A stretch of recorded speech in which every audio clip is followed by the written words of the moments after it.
What's up, guys?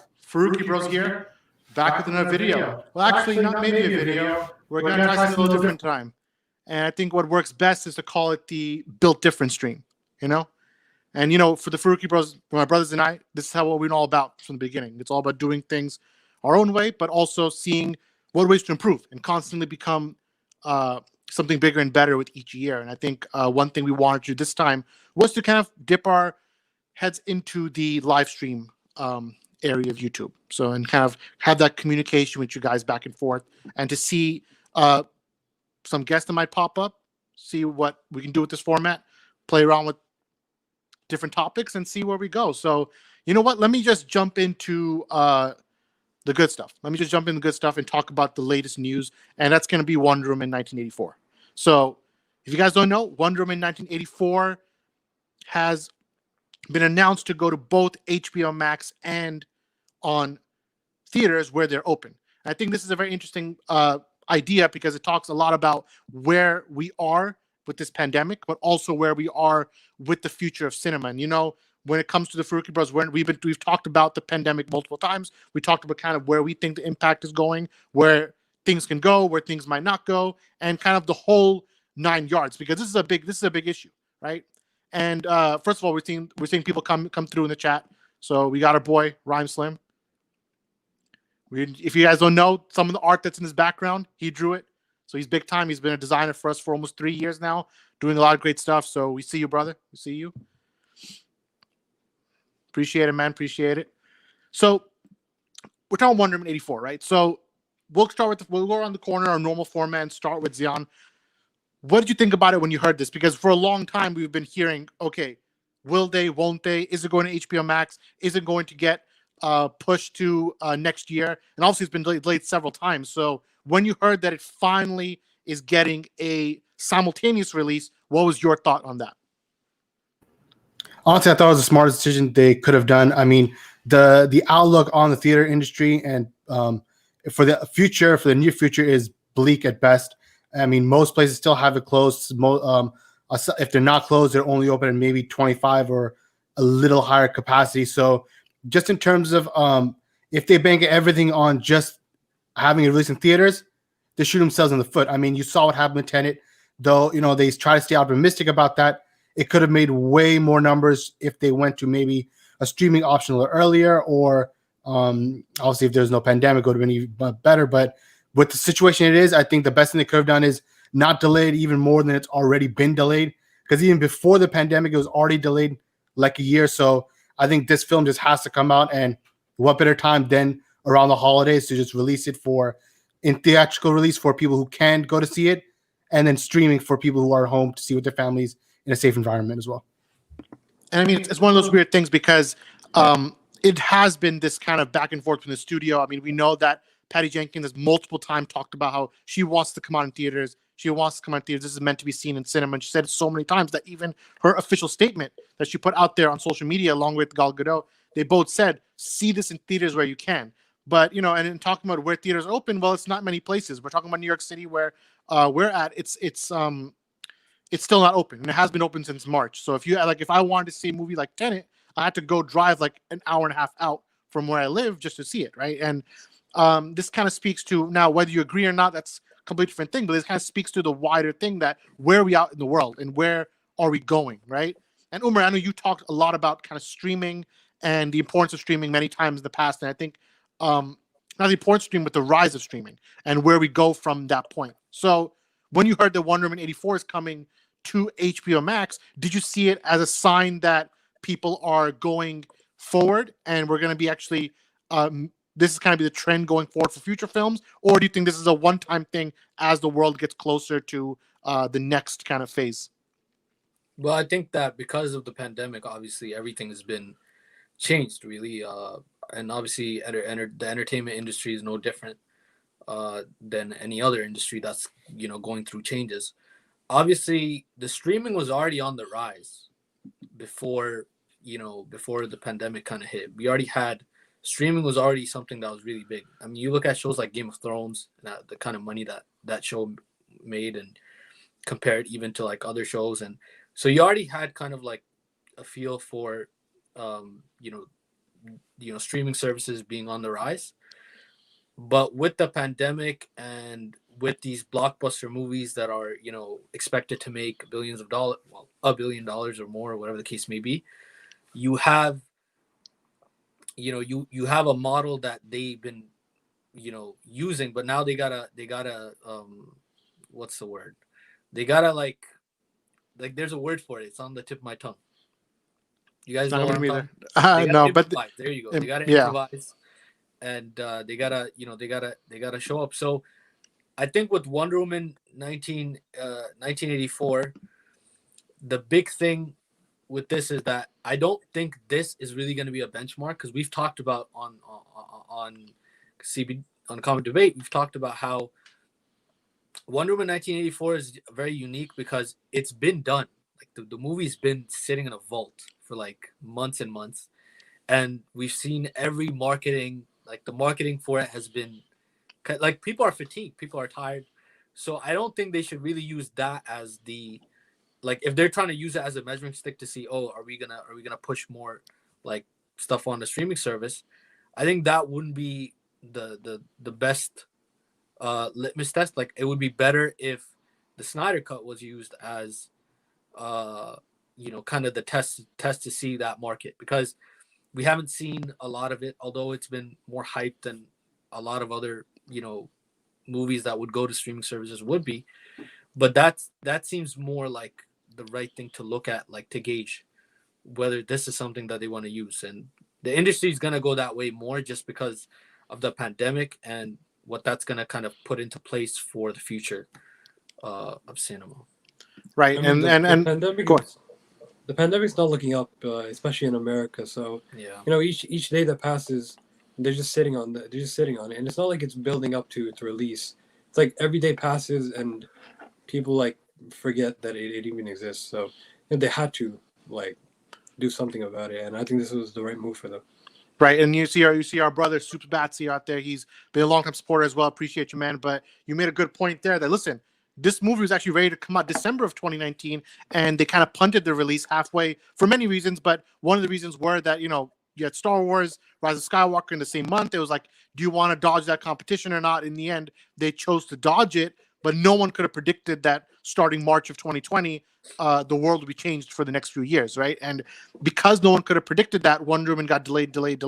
Because let's be honest, if this was a normal year, and it came out in June of 2020, this would have been $1 billion movie. This would have been the summer blockbuster to watch. So it's one of those things. And Fatima, another great writer for us, just makes the point right here that why even shift the date? I guess hindsight is 2020, because when you look back, you're like, all right, maybe we could have done that. I'm sure all of them, everyone in the studio would have been like, we should have just stayed put, at the original release date. But hey, no one can predict these things. This is something that no one was forecasting.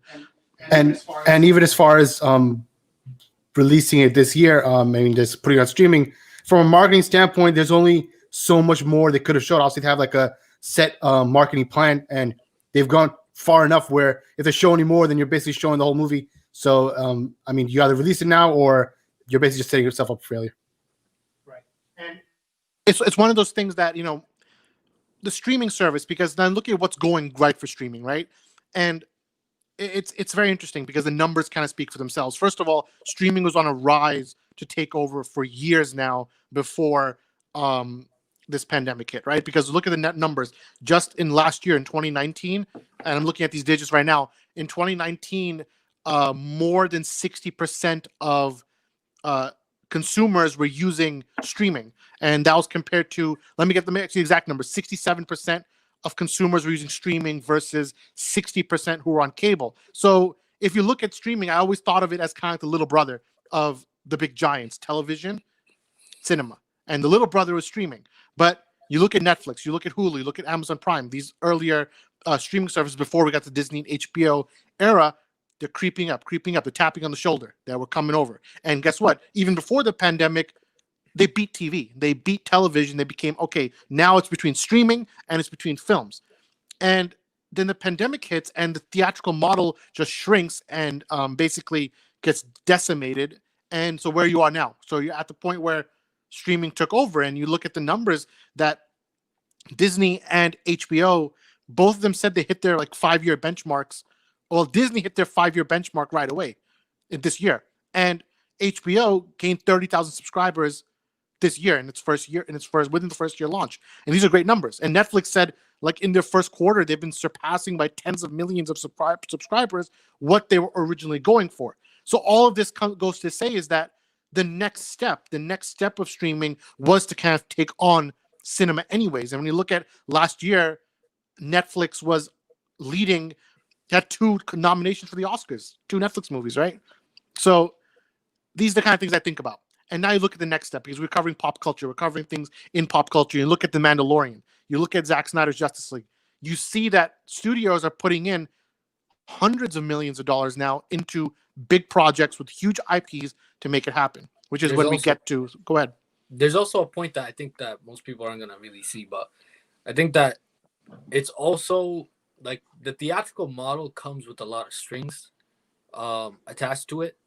And when you do something on a streaming service, like it feels like you have the potential to be way more director friendly.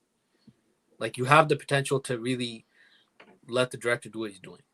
While the theatrical model, because there's so many other things connected to it, one simple example, like action figures or, you know, like other things that are like kind of connected to it can force your hand, or like a mandate to keep the film under a certain amount of, you know, minutes because you want to play it more in theaters.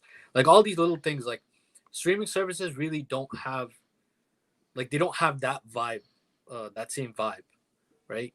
So I think that's really that's another place where for even directors like that want to kind of make their name, streaming services is actually, especially now, like the conversations that we're having now within like the circumstance we're in, it could really I think that like a lot of directors are also going to see that, and you know they're going to be able to kind of like look at that as maybe more attractive than, you know, maybe doing something in the theatrical sphere. Like there's going to be pros and cons to each situation. There's, you know, so that's another kind of big point. Right. And I think the next kind of, I think the natural point is that where are we coming with Black Widow now? Because that's the next superhero movie that people are like, all right, is it going to come out on Disney Plus? Is it going to come out on theaters? We know that recent reports were that Disney was saying we're going to stick for a theatrical model, but then there was some leaks. Whether true or not is a little iffy, but there were some leaks that maybe it will be coming to streaming in April. So Black Widow, Zian, tell me about, where do you think is the right move to go? Like, we're not really out of the pandemic. There's some talk about a vaccine next year, but Black Widow, just like Wonder Woman, we've seen trailer after trailer. We've seen a lot of development and marketing wise, and everyone's getting kind of tired now. So it's like, okay, what's next? What's next? Where do you see as the what's next? Honestly, it's kind of the same thing like Wonder Woman, if not worse, because this is a movie that should have come out in phase 2, maybe, or being in phase 3. Like this is already delayed as it is, not even from a story, not from like a film standpoint, but from a story standpoint. So I think just delaying it further, I think it's already losing money as it is based on how delayed it's been. This movie should have come out years and years ago. Like people are losing interest in the character. I mean, she's dead in the universe now, so like how much does anybody really care about her story? That's debatable, but I think for this to keep pushing forward, Disney, I don't know if they're gonna stay firm on that. If they're smart, you put it on Disney Plus, do it like you did Mulan, where maybe you want to do an upcharge, or follow Wonder Woman's model where if you're a subscriber to the service, you get to see it free, and that will obviously bring a lot more new subscribers to it. I think them waiting for a theatrical release is just film suicide in a way, because it's just going to kill your numbers. Either do a dual release, streaming and theatrical like Wonder Woman, or just put it on streaming alone, because banking solely on theatrical is going to kill them. I agree with that. I think it's a rough outlook, honestly. I think they're gonna struggle either way. So. What's up, guys? What's up going on? Appreciate it, Lady Geneva. She collaborated with us on Comic-Con. Good stuff. And then Soups Batsy, our guy, he's been booking more great points here that, this was a movie that was a $1 billion contender. I think, Umar, you brought this up. And if let's say it did release in Christmas without a HBO Max release, how would it have done? Like, Umar, tell me, how would it have done if it released no HBO Max? Just put it out there. I mean, no pandemic? No, with the pandemic. As if it came out next month. Probably not. Like not as well as ever like it would have been in normal circumstances. So we gotta take that part out. But it could have been, maybe it could have been better. I think it's suffering from the same problem even then, right? Which is that I feel like with Wonder Woman 1984 there is a type of fatigue that the fans have, and I think that's gonna make the kind of it's gonna be a slower kind of process. But I think in terms of critical like success, I think it would do well in that regardless, just because she even from our end, like we love what Patty Jenkins has been doing with Wonder Woman. It seems like she knows what she, especially story wise. It's been a good ride. So I expect her to do something really good. It's just with everything that's kind of going on, it obviously like financially it's gonna take a hit. There was no pathway. There was no pathway for this year, not in my opinion. And honestly, what Fatima said right now, I think makes a lot of sense because number one, Mulan did pretty poorly when it released for multiple reasons. But one of the reasons were that that $30 price tag. I mean, Disney Plus did an upcharge, which did just so. I mean, Disney didn't release the official numbers, but from everything we're hearing, it just wasn't that great. And you put a price tag on it when you're already paying $15 a month or $10 to $15 a month for a service, paying an extra $30 to see it early. I don't know. It doesn't work that well. I think Wonder Woman, I think people at Warner Brothers, they saw the writing on the wall with Mulan. They're like, all right, it didn't work for them. Let's just give it free for our subscribers. Not free, but if you're paying for the service, HBO Max, you're going to get it, right? And it's worth pointing out that it's only going to be in HBO Max for 1 month, right? So the plan is for 1 month, we'll have it on HBO Max, and then it's going to leave. They're going to let theaters, whatever they're open, people to go see it, and then eventually it'll come on video on demand, right? So it's one of those things that I feel like will do what it does. And I think we can transition to a movie that did come out because Tenet, interestingly enough, like Tenet, whether we all saw it or not, very few people did in the big scheme of things. It did pretty good worldwide, but it didn't do great domestically. And one of the reasons, obviously, the LA market, the New York market, you're not getting it. You're not getting those two markets. You don't get those two markets, it's not working out. So Tenet, we got a chance to see it, and so did Samir, I'm pretty sure. And I mean, I don't know, like Samir, what did you think of Tenet, number one? But then do you think that Tenet could have been delayed for next year? I think Tenet was great, and I think it should have been delayed for next year. And frankly, like Fatima said, if Wonder Woman was released during the pandemic, I don't think it would even touch Tenet, and Tenet didn't even do that well.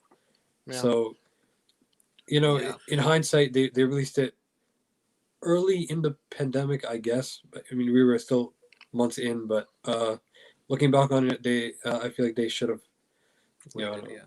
they should have released it. I agree with Samir. I think they should. I mean, Umar hasn't even seen it, but I haven't even seen it, so not yet. But no. I agree that like they could have maybe waited. Like waited for everything to kind of get as normal as it can, whatever the case may be, and then drop it. Well said. I think even delaying it to winter like Wonder Woman in 1984 would have helped it tremendously. I think, like Samir said, they did release it relatively early on in like the pandemic. I know certain places like New York City, we were like at close to our peak or just passing our peak. So it's like, why are you rushing so much to release this when you know what the situation is in these big markets? And California, obviously LA has been very bad almost throughout for months, honestly, since almost April, March. So it was kind of surprising move. Yeah, I mean, it was kind of surprising move on them to rush to release it. If you waited or at least pushed it, not into next year, but to winter this year, to the holidays, it could have done a lot better, at least relatively. Right, and like our boy Rhyme, like Umar and him are in the same boat right now, missing it. Umar, you're the only one who hasn't been to the theater since before the pandemic, right? Yo, man, y'all already know. I told this guy to come with me so many times. But what was the last movie you even watched? Like, do you remember? Probably Birds of Prey. Nah, I don't remember what the last movie is. But I mean, I went into a nice, like, I think it was 2 months or month and a half where I just didn't leave the house. I was just at home. So Yeah. Samir was out here taking risks, No, and then even we, I mean, I'm even not in America, so yeah, well, Yeah, that as well. But even in Canada, I mean, you guys took like extra. There's an extra amount of precaution that was taken on that end. Where for us, we drove out to Long Island to see it. It was the only place where they opened. Even that opened recently, so we saw like 3 months after. that's because y'all president was tripping. Yeah, well, maybe some things will change going forward. Yeah, I mean, to put it into perspective, the last movie we saw before Tenet, which was in November, was in March. So it was that many months. We saw Onward, I think it was, in theaters. That was the last movie. And that was like a week before like the world kind of shut down. So it was like from March all in November is like the biggest hiatus we've ever taken from going to theaters, I think, in life. So it was crazy to adjust to like the new norm.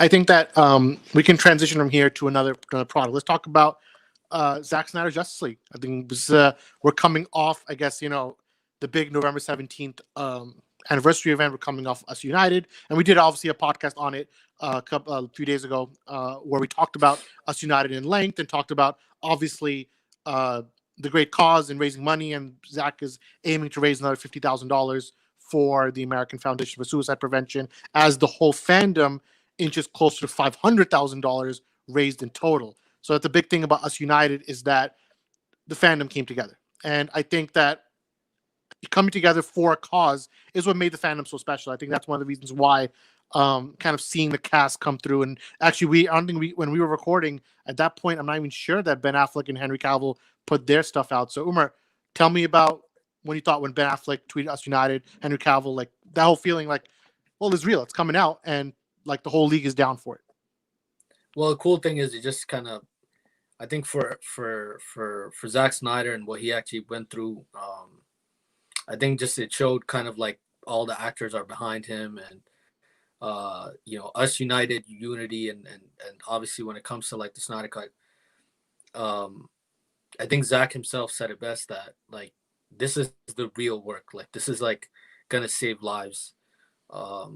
So this is something that is far beyond the movie, and he said many times that the movie's whatever, like the movie it's there, and we're he's excited to finish it, and it's probably a cathartic like experience for him, but for him and even for us, because we have that kind of background that we come from, obviously this is gonna change things, as they say.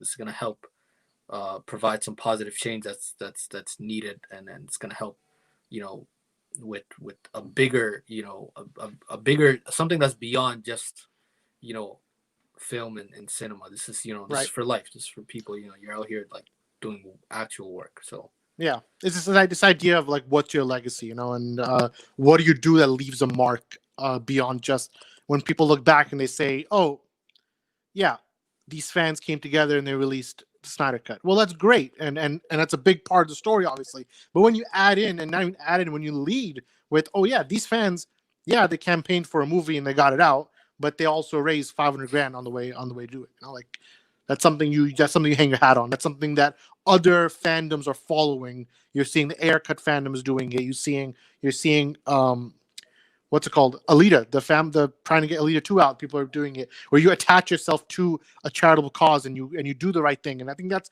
a big part of why Us United was so successful, because all the fans can get behind that. It's a very simple concept to grasp, where it's like, we're all doing this to help save lives. And that's something that the superheroes do. So if you're a fan of the superheroes, you're going to want to emulate them to some degree. And that's kind of where you lead. So let's talk about Green Lantern. Yeah, I think there's been a lot of talk about Green Lantern for months and months, and we're all kind of on. We've talked about the topic a few times ourselves. We talked about kind of Jon Stewart. We talked about a little bit about some guy, Ryan Reynolds. Yeah, we talked about a lot of people, a lot of rumors that were out there, and we can kind of go through it and talk about kind of where we think about what's going next. Obviously, there are some reports out there, not reports, but people are putting out there that, listen, that Ryan Reynolds is not going to be Green Lantern in Zack Snyder Justice League, mostly because they tried to do some thing, and they didn't get that done. It's not a big deal. There's bigger and better stuff on the way. But we also talked about Jon Stewart multiple times on this podcast of how cool it would be if Jon Stewart showed up, right?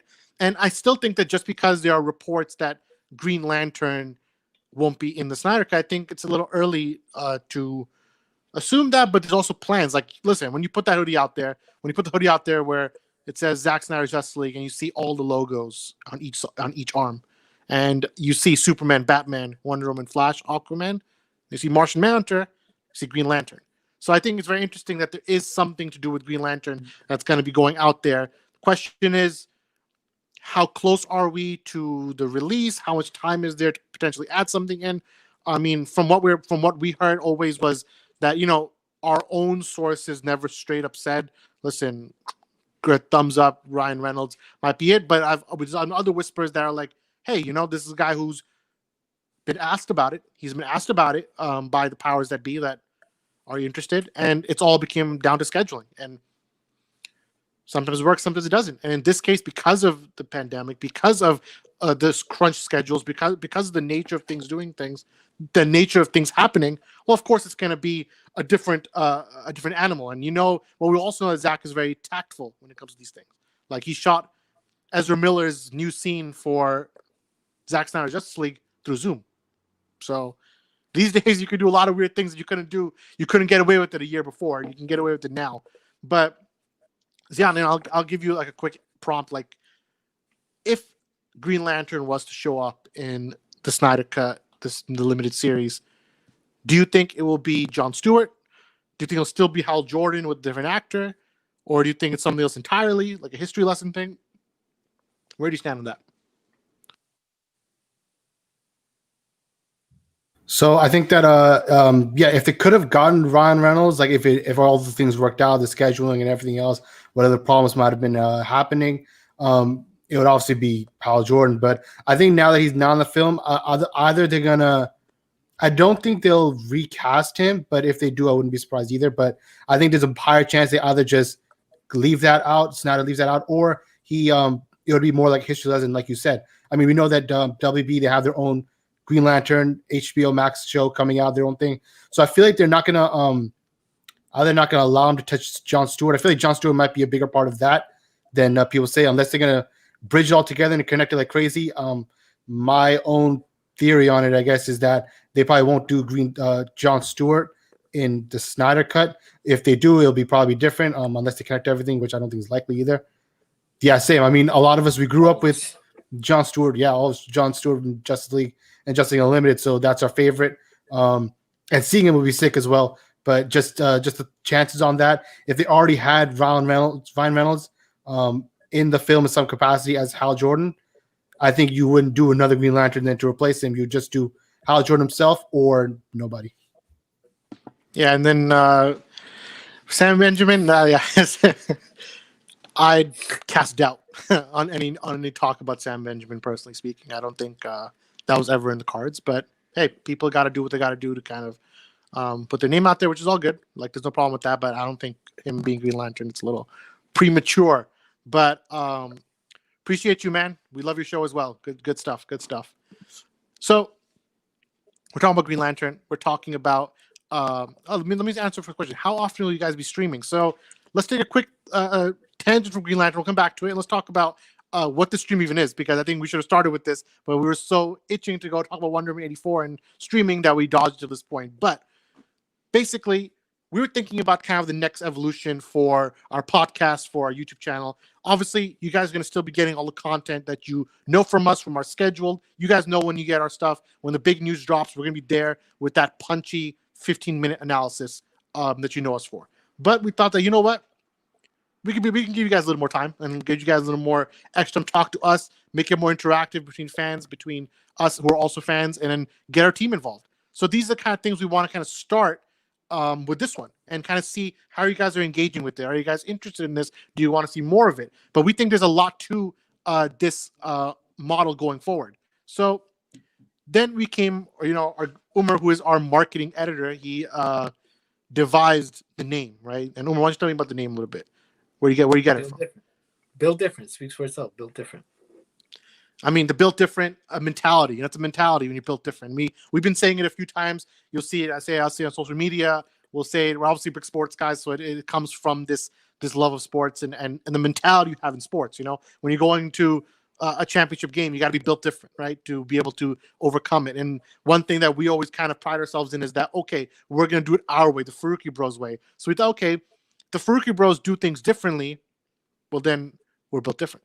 So then thus became the stream, the hashtag built different stream from Comic Book Debate. And you're going to be seeing that from us at least once a week. You know, I think once a week is a good way. And then listen, this format, first we got to get some shout outs to the boys who've been putting the work, guys like Dave the Film Junkie, guys like Chris Wong. They've been putting in the work in this space, and they've been proving a pathway that when you're streaming, here's how you engage, here you do that. And we are people who, we're guys who like we take from other people. You take from people's game. You know, like we're big fans of basketball. It's like a term of LeBron. You know, LeBron's gonna take a little piece of Jordan's game, a little piece of Magic Johnson's game, and he's gonna put it all together and make his game what it is. And one thing we want to say is, okay, how can we improve it? And from seeing how these other fans are doing such a great job with streaming, including our own teammates, people on our team like the Nerd Queens, Cole and Nana, like their newest stream, the League of Mayhem, right? How they do with that stream, I feel like it's a really cool concept. And I think the Farooqi Bros can add to it, not take away from anyone else, but add to it. And we made sure to pick a time slot that's not going to be stepping on anyone's toes, and we're all going to kind of sit together, because we talked about this on the Vodka stream yesterday, and this idea that of amplifying voices, but also kind of recognize they're all in a little multiverse of our own, a little streaming multiverse of everyone coming together. So the idea is to build different stream every Sunday night. We're going to have a little chat. We're going to have some fun, talk about the topics of the week, and also get into the next kind of thing. And you never know. Fun guests might show up. That's all I'm saying. Fun guests. And never knew you guys did streams. So, yeah, this is the first one. First one. So, hopefully more to come. Yeah. So, I mean, I would agree that, you know, I mean, yeah, it's one of those things that what are the merits of it, right? So when you look at the talk about Ryan Reynolds, it was like, what's the merit here? The merit here is that, number one, this sense of redemption. I think Zack's all about redemption himself, that you want to redeem yourself from one role to the next role. And someone like Ryan Reynolds who's already redeemed himself once with Deadpool, it's like, hey, you redeem yourself once, why not do it again? And whether or not it was in the cards or not, well, there were, from our understanding, there was talk about this idea that ask him to come back, because it would have been a very short scene. It would have been only for one scene. This is not like they were going to put Green Lantern in the final fight against Steppenwolf or anything. That's not the case. It was going to be one small sequence to set up the larger universe, because we know with Zack Snyder, it's all about hinting to the future. You had stuff in Man of Steel that directly led to BVS. Stuff in BVS directly leads to Justice League. And then stuff in Justice League leads to the stuff that comes after. And there's stuff that could come after if this thing takes off. And that's a big thing that I want to stress, that the fight for the Snyder cut is one thing for fans, but if you want to see more Zack Snyder's Justice League, if you want to see more stuff in this world, this universe, because Zack said multiple times now that it's my own universe. So when thinking about the DCEU, that's not this track that we're seeing on HBO Max. So you want to see some new stuff, you want to go there, check it out, because it's gonna be cool stuff, but you got to support. So you got to sign up for HBO Max. So you got to be watching. You got to be watching old content, new content. See what happens. There's a lot of fun stuff, because you know that's how Zack Snyder rolls. He brings fun stuff to the table, and you know we're going to be there too, either with his live stream or with our own, of course, regular videos, kind of jumping on that and then adding to that in what ways we can. So we're on Ryan Reynolds, and let's talk about kind of, because we're on it now. Let's talk about Justice League 2. Let's say there's not enough time now to add something in, or maybe Zack does have a surprise up his sleeve. He tends to do that. What would be, do you think Green Lantern's a lock for Justice League 2 if it happens? Zion, what do you think about that? Like, do you think he's a lock for Justice League 2 if he doesn't show up in Justice League 1?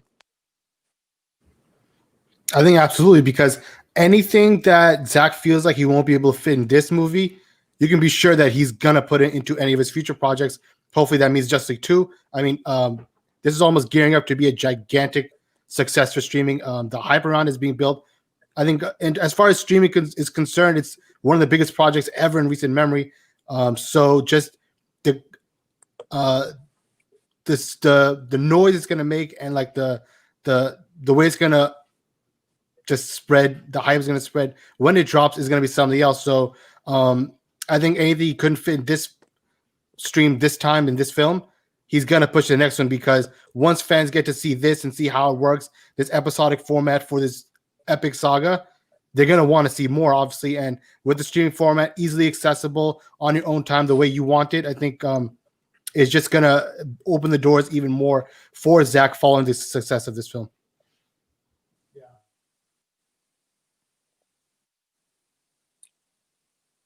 You're muted, Trust.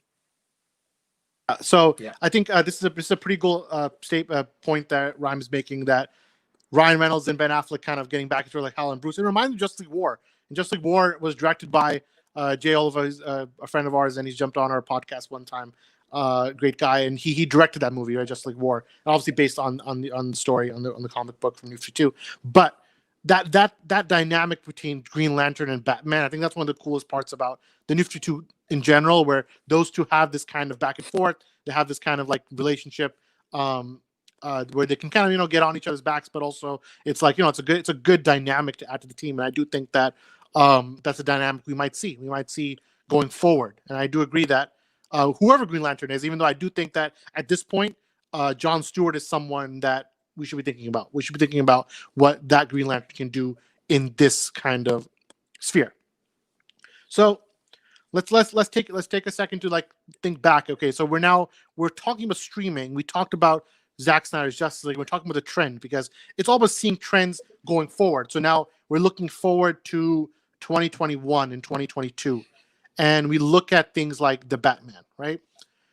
Number one, I think the reason they dropped the Batman, one of the reasons they pushed the Batman in 2022 is obviously to ensure a theatrical release. I think that was a big thing for Matt Reeves, that we're gonna wait this thing out. Of course, Robert Pattinson getting the virus, and also other crew members, they had to shut down for a little while. But that's the kind of next thing going on. And I mean, yeah, man, right there, I agree with you there. Like like the potential to surprise the industry. I think that's why Warner Brothers is putting this in. I mean, listen, despite the fans putting in great work, despite everyone doing such a great job with Justice League, in the end, the executives at AT&T had to look at it and be like, "This will give us money."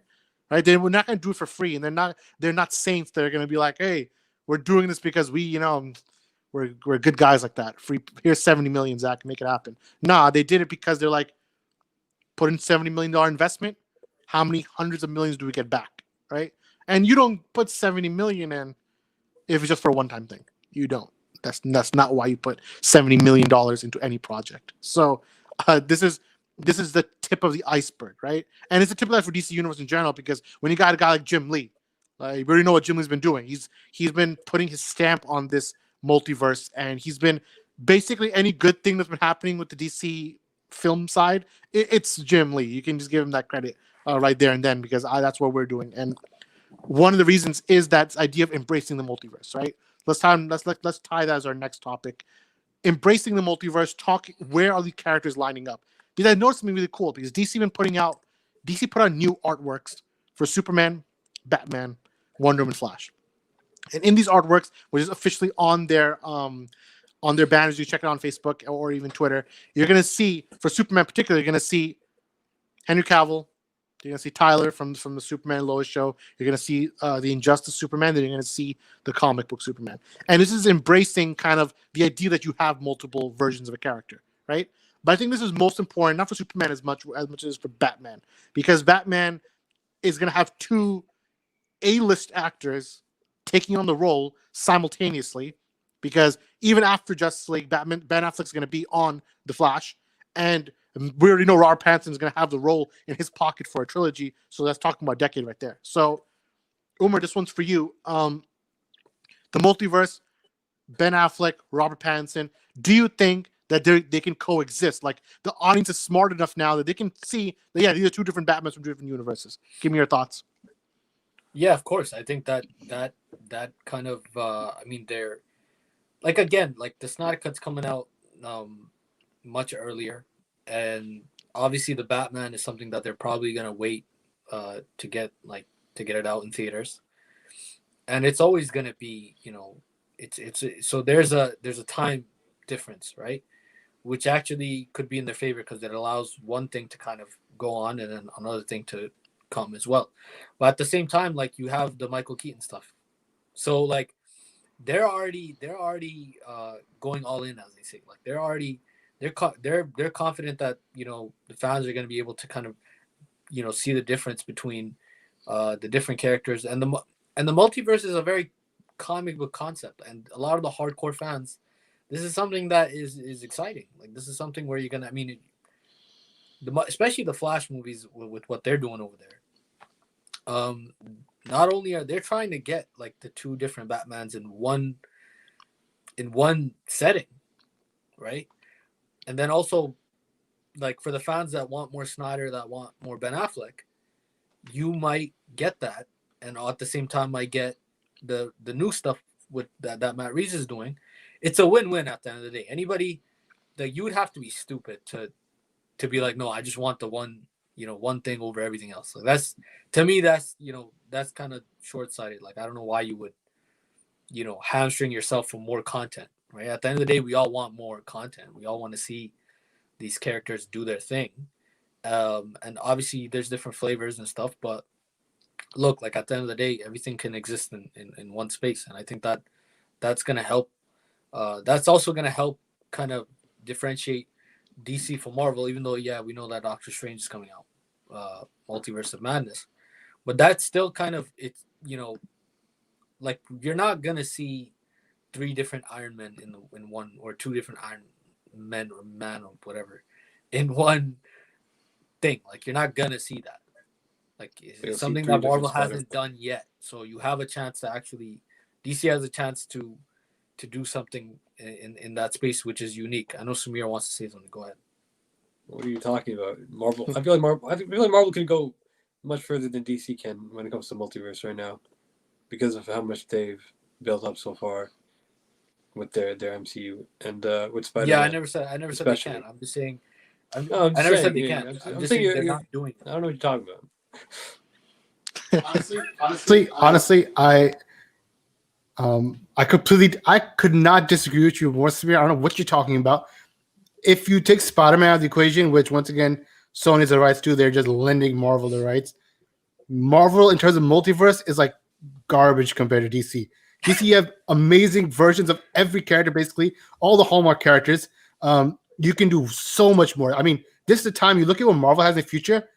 Aside from Spider-Man and Doctor Strange, because of the multiverse aspect, it is just like it's just sleep fest. Really, it is like I personally, dude, what are you talking about?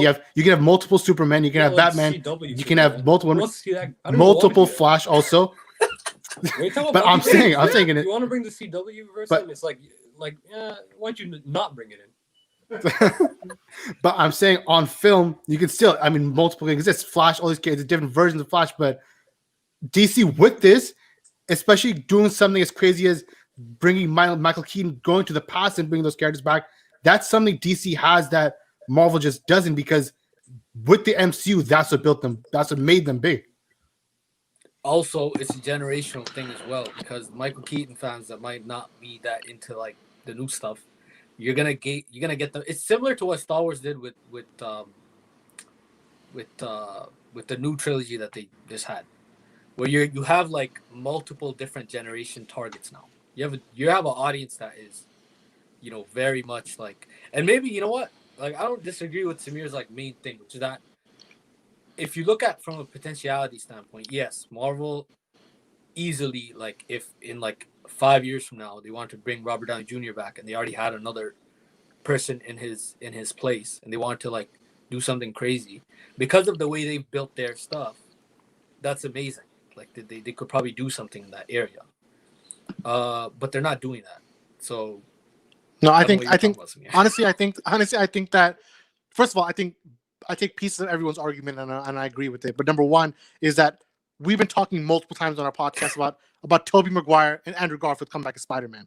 Let's not pretend if we had Tobey, Andrew, and Tom Holland together as Spider-Man standing in live action, that rivals anything DC can put out also, because like you said, generational thing, right? You're talking to the people who watched Tobey Maguire growing up, Spider-Man 1, 2, and 3, had Andrew for the Amazing Spider-Man 1 and 2, and then you obviously have Tom Holland for now. That's going to rival anything DC puts out, if you think about it. Just in terms of raw star power, DC, let's say, compare Flashpoint to Spider-Man. Flashpoint is going to give you Michael Keaton Batman, Ben Affleck Batman, some more surprises, I'm sure, and Ezra Miller. A potential Spider-Verse live action will give you Miles. It'll give you the 3 live action Spider-Man, Toby, Andrew, and Tom, and then probably a really good villain, or bring in Venom. Like, so there is merits to both. Now, I do agree with Zion that it does hinge on Spider-Man mostly. Like, because there was not a huge history of Marvel characters, unless they want to do something with Hugh Jackman and bring him in somehow as Wolverine. There's not much you can do, which is not happening. So yeah, that's not gonna happen. But well, you never know. But let's just say it's not happening because I think it's very low. The chances are very low. But for Toby and Andrew, chances are a little higher. And when they come back, if they come back, it's gonna be $1 billion hit in a post-pandemic world. And if this, I doubt it's gonna come for Spider-Man 3. The rumors are, but you never know. I kind of, they're holding secretive about it, but I don't know. We'll see. But there is no future because we know they're gonna put Venom together. So there is stuff going on. It's just a matter of what. Appreciate you, Meg. Great writer for our team. Good stuff. The work she's been doing with us, man. You got to check out Wonder Meg on her own YouTube page. You got to check out her writing for Comic Book Debate. It's top tier, very, very much top tier. How do we feel about Zack Snyder's Justice League not hitting theaters, considering the fact that Zack is known for making films best to be viewed on the big screen? So, I mean, I can take this one first. I think Zack does have some plans for theatrical release, even if it's very limited. Like, yeah, we're not going to have that experience of the opening night of BVS where everybody and their grandmother were showing up for that Thursday night preview and watching and waiting for that. Like, the experience of everyone packed in the theater watching. Yeah, that's not going to happen, number one, because of the pandemic. Number two, because that's not the format the limited series will release. But like Zack said, his main way to see this trilogy would be in IMAX form. Black and white. And Umar, take it home from there. Like, what? Number one, you can answer the question yourself, but number two, like, I think Zack does have some kind of cards on the table. Yeah, I think that, look, like, it's like you said. So there's stuff that is kind of under wraps. But as far as like viewing it on the big screen, I think when this pandemic kind of cools down, and maybe things start getting back to normal, then, you know, I'm sure that people are going to do fan screenings and other things are going to happen. And I'm sure that attached to what Zack maybe wants to do. I think that's amazing. And I think, yeah, like you said, you're not going to get like the BVS opening night wild craziness that, but you'll get something near that. And you never know in the future if there's a JL2 or there's other movies and, you know, things kind of hopefully get back to normal. It'll be cool to kind of see if maybe in the future we get an experience like that. But when it comes to Zack Snyder's Justice League, honestly, I would love to see it in IMAX, black and white, which is something that hasn't been done in the space as far as I know. I think that would be really cool. And I think that would separate it from, like, very unique. Like, that separates it from the other flicks in this genre. For sure. You know, I don't think there's. I think there's a like for Batman BVS Ultimate Edition. I think that's more aligned with what this might be. They could do some kind of like lottery type thing, or like a first come first serve, where all right, this many people get into theater, and this timing, just come and watch it 4 hours straight, epic film, Lord of the Rings style, or do like a Fathom Events type thing, where all right, you have certain limited showings in these places. You buy a ticket first, then you got it, and like maybe for a weekend or two or something. It wouldn't be dumb for WB to make that move or do that as well alongside the streaming, but it would have to be after all the episodes would have come out. So you do the episodic format, and then after that, when everything's out, then you can do like a limited theatrical release either through Fathom Events or do their own version and let people see it all at once. No, and I agree with that 100%. I think that, again, the potential is limitless, and we saw what we did with SnyderCon last year. Obviously, a different world, but there is a potential. There is a pathway to a limited screening of the whole thing together in IMAX in the way Zack wants. Appreciate it. And so it's weird because, you know, when you look at it, the overall kind of thing of, we go back to the multiverse, like Fatma was talking about, the idea that one does not invalidate the other. I think Zion made this point pretty well. I mean, it's kind of like you can have a coexisting of these characters now, especially with how big time Ben Affleck and Robert Pattinson are. I mean, they're big time actors. They're not like jokes. They done so many things in their own right. And we saw from the trailer, just like, let's just be honest, like when the Batman trailer dropped and we watched it, I literally had like a fever that night, and even then, I'm like, yo, this is something crazy. Like, and we were all just like, yo, like, even the point of the realism. Like, we were talking a lot about this idea of the eye makeup, that comes under actors, and in actual movies, when the mask comes off, there's no eye makeup because they got to keep it, the Hollywood feel, of the actor. But for this guy with Matt Reeves, like the grit he's putting into the movie, like you saw when he's taking the mask off and you see that one shot of Robert Pattinson, you literally see it like it's like war paint, in his under his eyes that shows that this is like wild. Yeah, this is gonna be like a muddy, dark, gritty, dirty Batman. Like he's a kind of Batman that is not gonna be playing around. Like it's gonna be very like down to earth. He killed that guy, yo. He killed that guy in the trailer. I don't care what anyone says. Well, if he didn't, he put him in the hospital for a long time. Nah, he killed him. He was just trying to feed his family, man. He's he's doing what he can. Batman has to come through and do things. Like, well, the joke with Arkham, like he's like breaking people's spines in that game is like, I don't know, man, but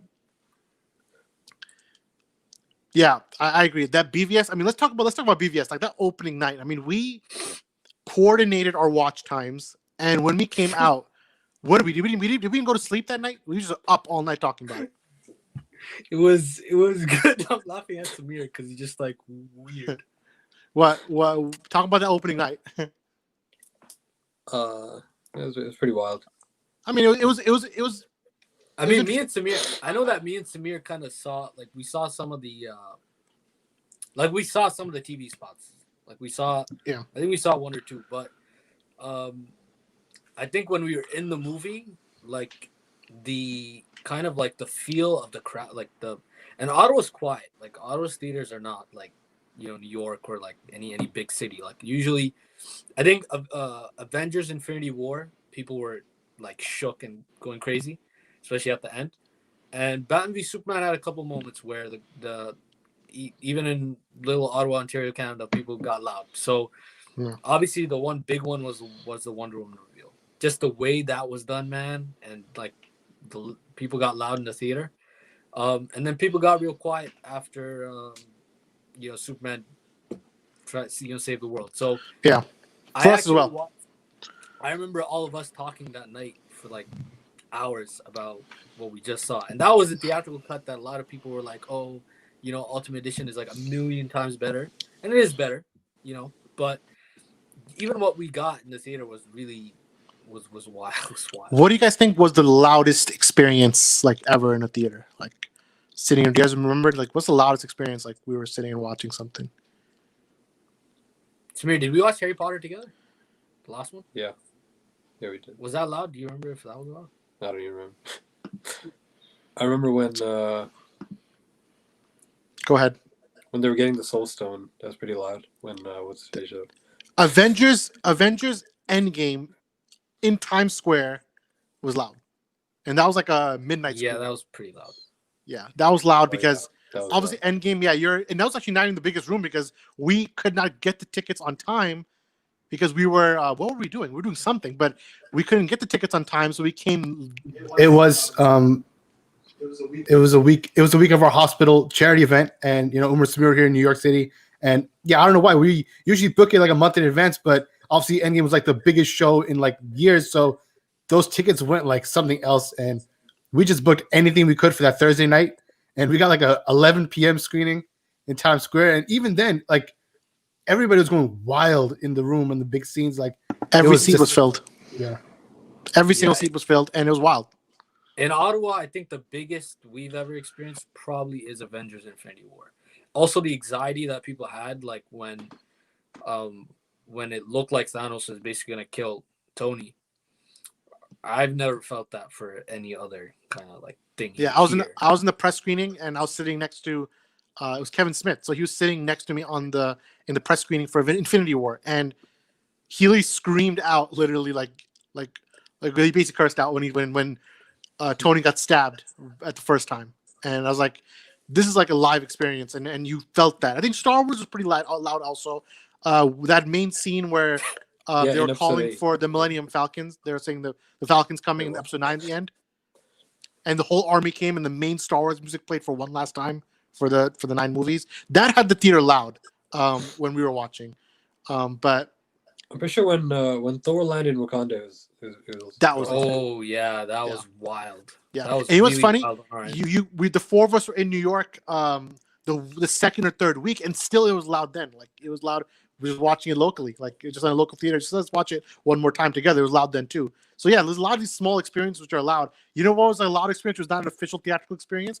Watching the sneak peek 30 minutes of Spider-Verse in Madison Square Garden for that Comic-Con trip. That was loud. Like people are going live for that. So People were going crazy. Yeah. yeah, and those are the kind of small experiences I feel like in this, as we wind down our first stream, I think it's something that's going to be something we could talk about because there's so many small moments that we don't get to fully discuss in our normal segment, which is only 15 minutes. We're very focused on the news or focused on getting our opinions out there in 2 minutes. I think with this stream, you'll be able to see a little more inside peek because there's a lot of fun stuff that we did. Let's say watching Joker during the press screening, the conversations we had with certain executives and people afterwards, and things that were the fears that were going on with that. I think that would make a great show for next week to talk about the fears surrounding Joker, especially when it comes to people thought it'd get violent when Joker came out, and people were scared to go to the movie theaters. I remember that week there was like a general uneasiness. People were like, oh, should we even go watch Joker? Todd What if Phillips, something happens? remember how like we saw the squad team like standing in front of the premiere. Right. Literally, yeah, people with huge machine guns standing in front of the theater in New York. That was for the gala. That was for the Joker gala where the whole cast was coming, so it was extra security.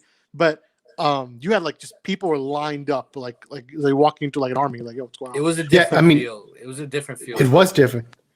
It was different because you compare like me and Charles went to Detective Pikachu premiere and that had Ryan Reynolds and all these people there, and there was like there was basically no security. I mean, I don't know where they were plain clothes, but for Joker, there were literally like militarized people standing everywhere because that's just what the news cycle and everything built. The hype people around that, oh, this is a very dangerous movie or this will incite violence in some way or another. So everybody was trepidatious about going to see it. And for those reasons, they had increased security like more than ever almost. And it actually puts things into perspective because, you know, we were talking about how like all our theater experiences with first the Spider-Verse preview in Madison Square Garden and then with Avengers, all these things, like you take it for granted because now the way like the world is, will we even ever go back to that? I mean, so many people packed in one room like that.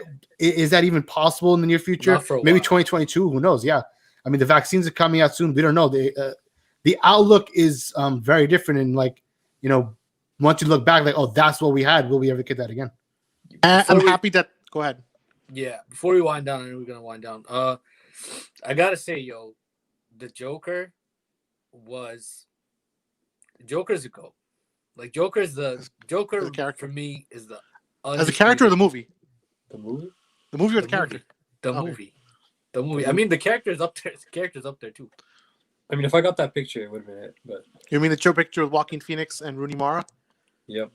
Let's save that. I think we're gonna save that story for next week. I think some stories there with exactly what's going on, but we're definitely gonna wind down. Appreciate you coming and watching and checking in with us. We appreciate all you guys. This is the first one. We're gonna get some bigger stuff with bigger guests, but to end this because this all started with where's the streaming, where's the theatrical market going? I think Zion ended a very somber note. Like, when are we gonna have the experience we had with the four of us watching Joker in a theater where people are freaking out if something's gonna happen? Like, that's how crowded it was.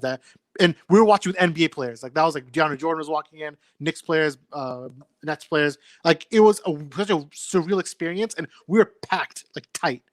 Now that's not even a thing. Like, they're 6 feet apart. It's different. Like, even when we went to watch Tenet, it was just different. So it wasn't the same thing. But next week, let's talk about Joker. Let's talk about some of our experiences. We're sitting next to Joaquin Phoenix watching the movie. So there's some cool stories we have that we haven't fully got into, but we'll be getting in. We appreciate you guys. If you're tuning in for next week, we're going to have some fun with it. And listen, the guests are coming through. That's all I'm going to say. They're coming through. They're coming through in a big way. So be ready for that.